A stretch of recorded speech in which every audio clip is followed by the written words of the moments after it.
السلام علیکم۔ کافی عرصہ پہلے کی بات ہے، ایک لڑکی جس کا نام تبسم تھا، اس کی شادی ہوئی۔ وہ سسرال میں اپنے شوہر اور ساس کے ساتھ رہتی تھی۔ بہت کم وقت میں ہی تبسم کو یہ اندازہ ہو چکا تھا کہ وہ اپنی ساس کے ساتھ نہیں رہ سکتی۔ ان دونوں کی شخصیت بالکل مختلف تھی اور تبسم اپنی ساس کی بہت ساری عادتوں سے پریشان تھی۔ اس کی ساس ہر وقت تبسم پر طنز کرتی۔ آہستہ آہستہ دن اور پھر ہفتے بیت گئے، لیکن تبسم اور اس کی ساس کی تکرار ختم نہ ہو۔ ان تمام تر نااتفاقیوں نے گھر کا ماحول بہت خراب کر دیا تھا، جس کی وجہ سے تبسم کا شوہر بہت پریشان رہتا تھا۔ آخر کار تبسم نے یہ فیصلہ کیا کہ وہ اپنی ساس کا برا رویہ اور برداشت نہیں کرے گی اور وہ اب ضرور کچھ نہ کچھ کرے گی۔ تبسم اپنے پاپا کی ایک بہت اچھے دوست احمد انکل کے پاس گئی، جو جڑی بوٹیاں بیچتے تھے۔ تبسم نے انہیں ساری کہانی بتائی اور ان سے کہا کہ وہ اس کو تھوڑا سا زہر دے دے تاکہ ہمیشہ کے لیے یہ معاملہ ختم ہو جائے۔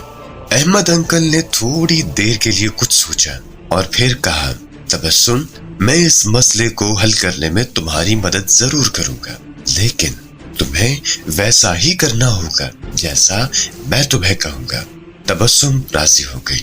احمد انکل ایک کمرے میں گئے اور تھوڑی دیر بعد اپنے ہاتھ میں کچھ جڑی بوٹیاں لے کر لوٹے۔ انہوں نے تبسم کو کہا کہ تم اپنی سانس کو مارنے کے لیے فوری زہر کا استعمال نہیں کر سکتی، کیونکہ اس طرح سب تم پر شک کریں گے۔ اس لیے میں تمہیں یہ جڑی بوٹیاں دے رہا ہوں، یہ آہستہ آہستہ ان کے جسم میں زہر پھیلائیں گی۔ ہر روز تم کچھ اچھا پکانا اور پھر انہیں کھانا دیتے وقت اس میں یہ جڑی بوٹیاں ڈال دینا۔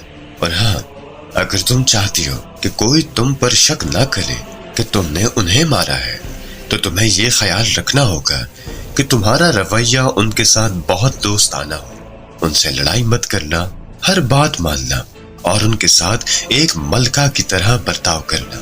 تبسم یہ سن کر بہت خوش ہوئی۔ اس نے احمد انکل کا شکریہ ادا کیا اور جلدی سے گھر چلی گئی، کیونکہ اب اسے اپنی سانس کو مارنے کا کام شروع کرنا تھا۔ ہفتے گزر گئے اور پھر مہینے۔ تبسم روز کچھ اچھا پکا کر اپنی سانس کو خاص طور پر پیش کرتی تھی۔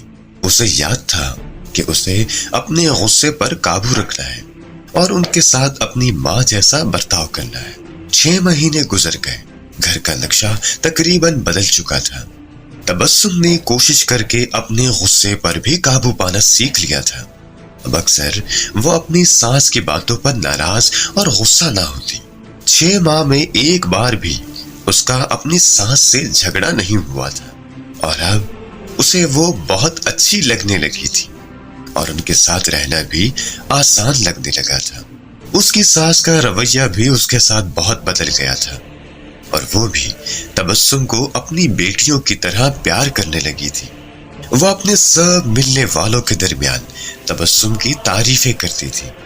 تبسم اور اس کی ساس دونوں اب ایک دوسرے کو ماں اور بیٹی کی طرح سمجھنے لگی تھی۔ تبسم کا شوہر یہ سب دیکھ کر بہت خوش تھا۔ ایک دن تبسم پھر احمد انکل کے پاس آئی۔